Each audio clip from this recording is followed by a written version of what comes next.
Ini gambarnya udah nampak, oh, Farhan? Nampak, Bu. Sampling ya, udah loading ya, berarti udah connect. Bismillahirrahmanirrahim. Assalamualaikum warahmatullahi wabarakatuh. Waalaikumsalam warahmatullahi wabarakatuh. Nah, muncullah Sismada. Untuk distribusi sampling ya. Sampling itu kan contoh. Nah, jadi dia mendistribusikan contohnya, gitu. Bukan populasinya. Minggu lalu kan kita sudah masuk di distribusi peluang, ya kan? Peluang kan ada dua, ada peluang diskrit, ada peluang yang kontinu. Nah, peluang diskrit kemarin ada binom, terus apa lagi tuh? Poison, segala macam ya. Kalau yang kontinu ada yang apa namanya? Yang terakhir, uniform ya, seragam. Ya, itu soal-soal yang juga sudah dikasih ininya, tugas dan kuisnya ya. Iya, ini mengganggu juga nih SmartDAF ini. Kamu keluar pula dia.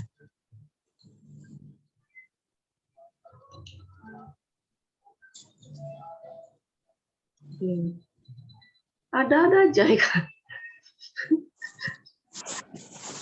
Close Windows, window. Nggak mau juga.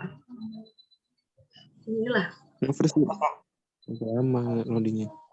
Close. Nggak tahu entah kenapa gini. Kayaknya harus install lah ya. Iya, harus install, Bu. Udah berapa tahun? Kalau ulang masih tetap kayak gini, berarti hard disk memang, Bu. Iya, berat ya. Padahal hard disknya minta ganti dia. Ya, padahal setiap hari udah Ibu clear, udah di apa namanya itu dihapus yang sampah-sampah, tapi toh juga masih seperti itu. Oke lah. Nah ya, jadi awalnya populasi dan sampel dulu. Jadi populasi itu total dari semua objek yang menjadi fokus pembicaraan di statistik, ya kan, yang akan diteliti. Sedangkan sampel itu bagian dari populasi. Nah, bisa setengahnya atau 3/4-nya ya, atau 1/4-nya. Nah, untuk pengambilan sampel dari populasi juga ada ketentuannya, jadi sebenarnya. Jadi tidak itu tidak terserah si penelitinya mau ambil berapa. Nah, ya, ada tata caranya, ada teorinya. Ya. Nah, itu untuk sampel dan populasi. Jadi si sampel mewakili populasi, ya, sifat general dari populasi. Nah, distribusi sampling untuk pertemuan ke-7 ini merupakan distribusi teoritis dari semua sampel. Nah, ukuran sampelnya tetap yaitu N pada statistik yang digeneralisasikan ke populasi. Ini udah ya. Distribusi sampling memungkinkan untuk memperkirakan probabilitas hasil sampel tertentu untuk statistik tersebut. Nah, terus distribusi sampling merupakan jembatan karena dapat diketahui karakteristik dari populasinya. Nah, secara umum informasi yang perlu mencirikan distribusi mencakup mean, median, modus, ini udah ya, ukuran pemusatan yang pertemuan keberapa ini. Nah, kemudian ada ukuran penyebaran data, range, standar deviasi, ada simpangan baku, simpangan rata-rata, semua di situ ya. Kemudian ada bentuk distribusi. Itu secara umum informasi yang kita peroleh dari distribusi sampling. Strategi umum untuk penerapan statistik inferensial adalah pindah dari sampel ke populasi melalui distribusi sampling. Jadi si sampelnya dulu kita teliti, adik-adik. Baru dia secara general mewakili populasi. Nah, ini beda antara populasi dan sampel. Kalau rata-rata pada populasi parameternya mu ya. Kalau sampel dia X bar. Ini kenapa hitam Mbak? X bar, X ada garis atasnya. Itu entah kenapa jadi hitam. Terus variance sigma kuadrat, kalau dia sampel S kuadrat. Simpangan baku sigma karena akar dari variance ya. Kalau sampel dia S aja, akar dari S kuadrat. Untuk jumlah observasi populasi N besar, untuk sampel dia N kecil. Terus proporsional data maksudnya. Proporsi ini setimbang tidak dia, proporsional tidak. Apa namanya itu? Teruji secara normal tidak. Ya. Karena setiap peneliti itu kalau menghitung suatu statistik, ya, dihitung kenormalan datanya juga diuji. Metode sampling dipilih karena objek penelitian yang homogen, objek penelitian yang mudah rusak atau jangka waktunya tertentu ya, jadi dia dipakailah metode sampling. Terus untuk menghemat biaya dan waktu, untuk masalah ketelitian, jadi lebih teliti sampling. Kemudian ukuran populasi yang terlalu besar, sehingga dibutuhkan sampling. Kemudian untuk faktor ekonomis. Ya, lebih ekonomis kita meneliti sampling dibanding meneliti populasi kemana. Nah, metode sampling ada dua, random dan non-random. Random ini acak, ya kan? Ada random sederhana, stratified, sistematis, dan cluster. Kalau non-random ada yang kuota, pertimbangan, dan seadanya. Nah, teknik penentuan jumlah sampel dengan pengembalian n pangkat n, ya. Pengambilan sampel tanpa pengembalian pakai kombinasi. Nah, ini sudah pernah juga kita belajar ini, ya. Tanpa mengembalikan, berarti dia seandainya kartu BRIS kemarin ya, ada 52 kartu. Nah, diambillah satu kartu, jadi tinggal 51. Nah, kartu yang terambil itu nggak dikembalikan lagi. Jadi, untuk pengambilan kedua, dia tinggal per 51. Jadi, nggak per 52 lagi. Itu rumus-rumus yang dipakai, pakai kombinasi dan pangkat N. Nah, untuk distribusi sampling, ada distribusi rata-rata, proporsi, dan sampling yang lain.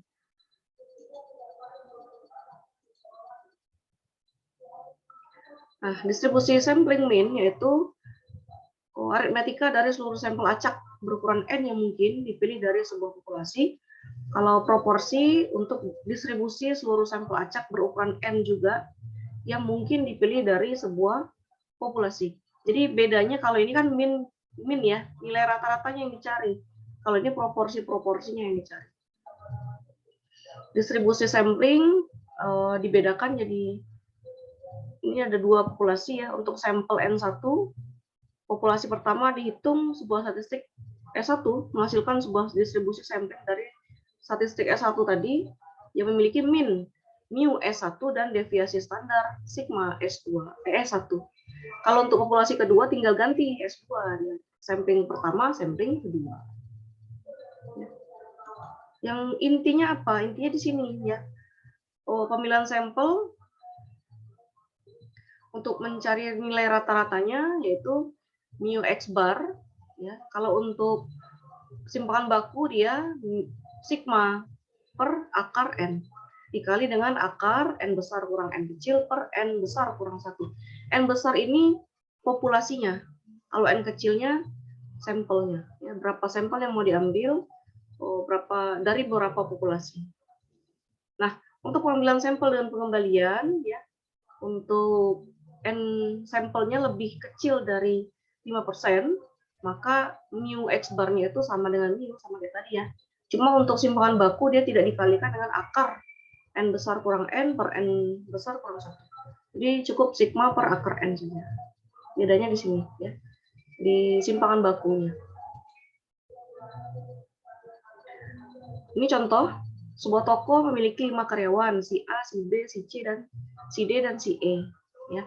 Upah per jam 2, 3, ini maksudnya perbandingan ada di entah 20.000 atau 200.000 ya kan upah per jam. 30.000 misalnya, 30.000 untuk si C, D-nya 40.000, E-nya 50.000. Ya kan? Nah, tentukan rata-rata sampel 2 unsur, rata-rata sampel, simpangan baku dari rata-rata sampel. Jadi sigma X bar, mu X bar itu maksudnya ya. Banyaknya sampel yang mungkin itu pakai kombinasi jadinya 5 kombinasi 2 karena diambil 2 unsur dari 5 unsur yang ada. Nah, hasilnya adalah 10 ya.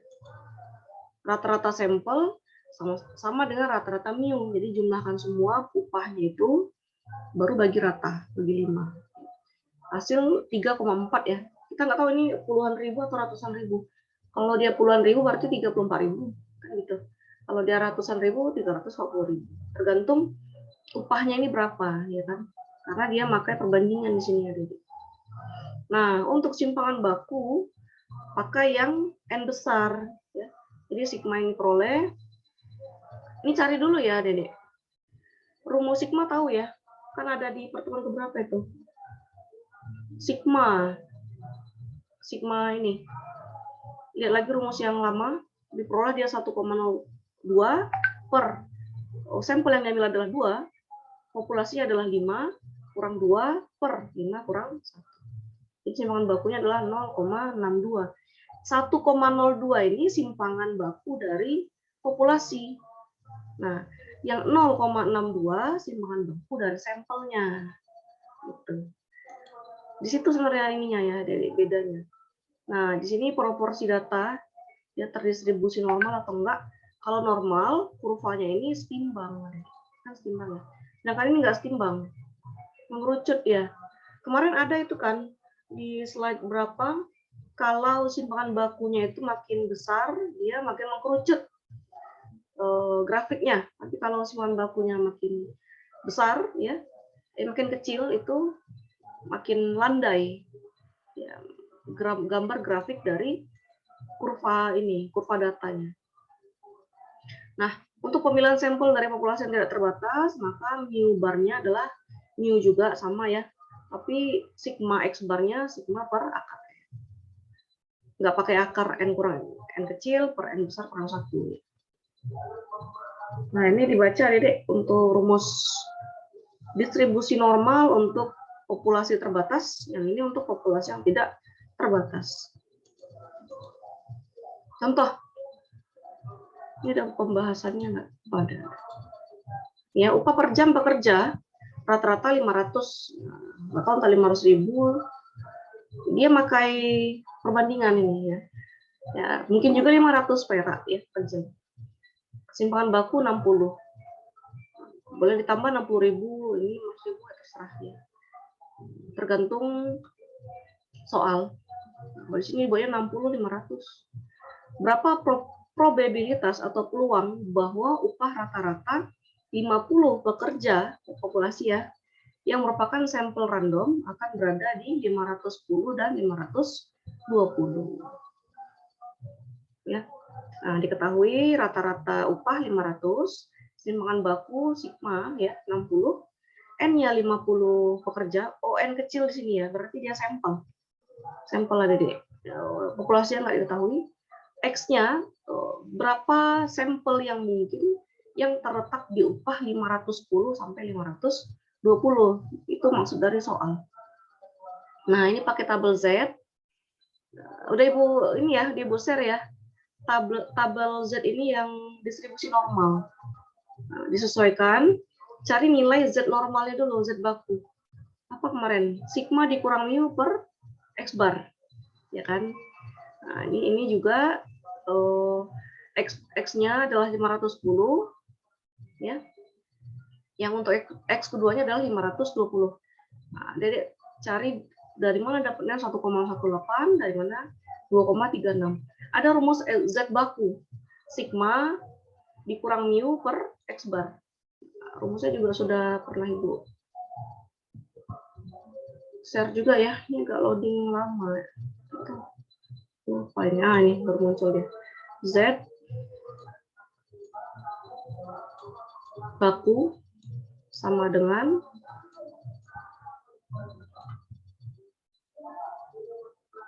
mu dikurang ini mu ya, mirip M dia.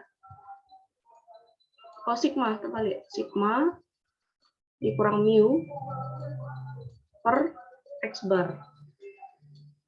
Nah, atau X. Nah, lihat lagi rumus Z baku. Nah, untuk dapat peluang 0,4909 itu pakai tabel. Sama yang 0,3810 juga pakai.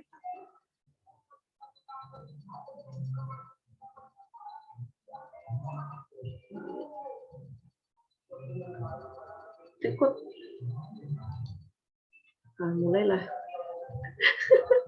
Kamu diklik lagi. Nah, ini mau ya. Terus distribusi sampling yang proporsi. Tadi yang distribusi sampling rata-rata atau min.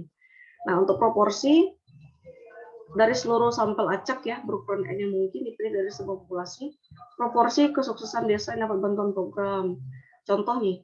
Terus perbedaan persepsi penduduk miskin dan kaya terhadap pembangunan mall dilihat dari proporsi ketersetujuannya.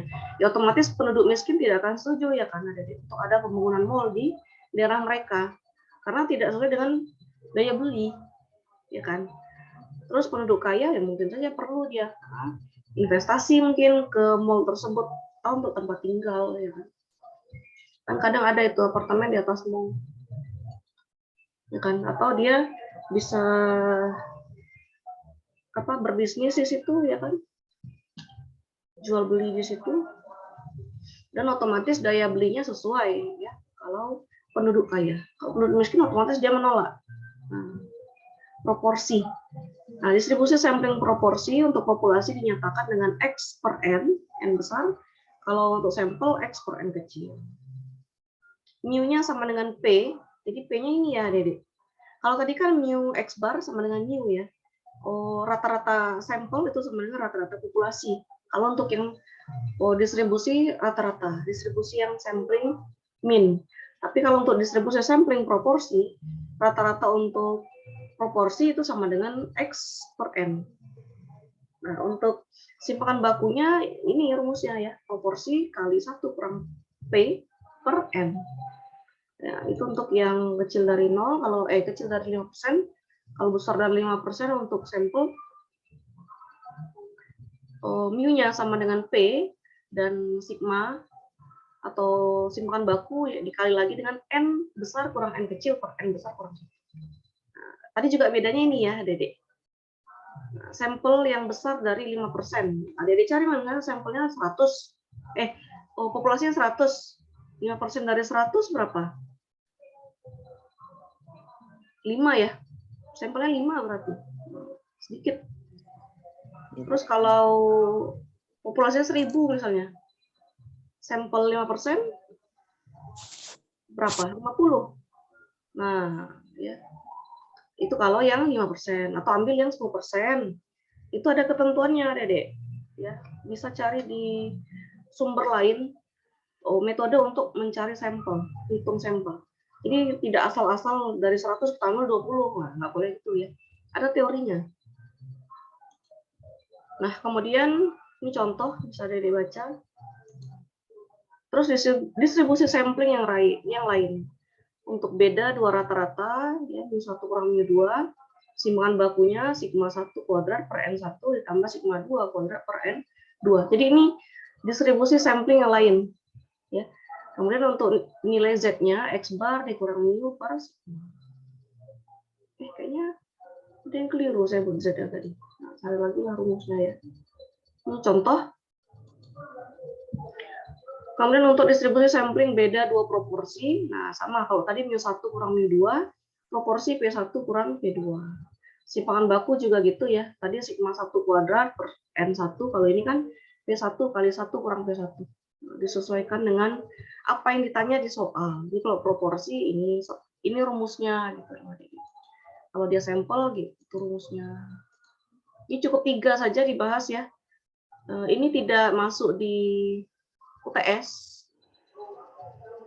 Nanti kisi-kisinya Ibu share di grup saja.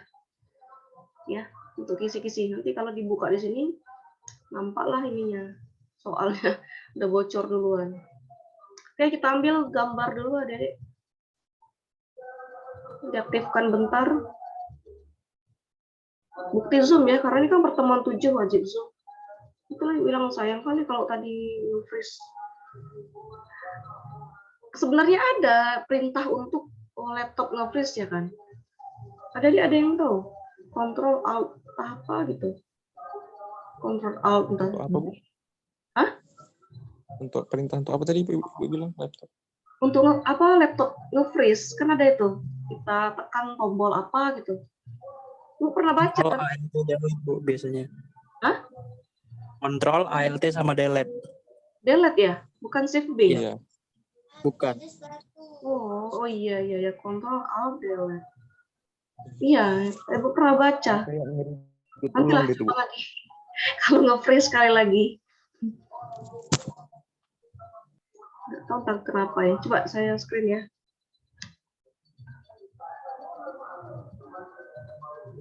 Oke, adik-adik. Jadi pertanyaan-pertanyaan, ya tidak ada tugas lagi ya, tugas cukup yang kemarin.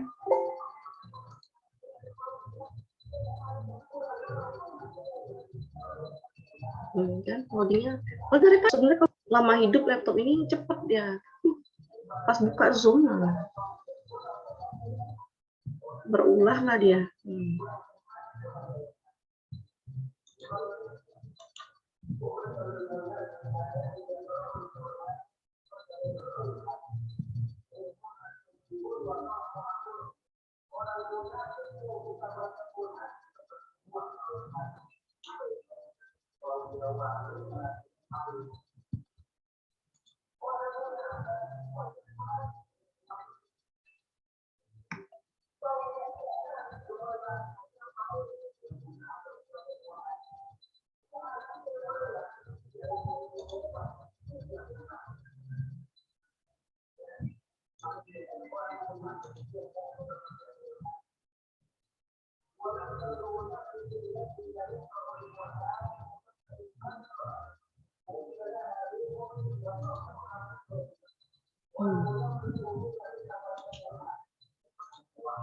Nggak mau ya, kenapa itu? Ya sudahlah, nanti saja kita lihat. Ya, Dede, untuk forum diskusi wajib diisi ya. Untuk kisi-kisi nanti Ibu share di grup saja. Saya kira ya, assalamualaikum warahmatullahi wabarakatuh.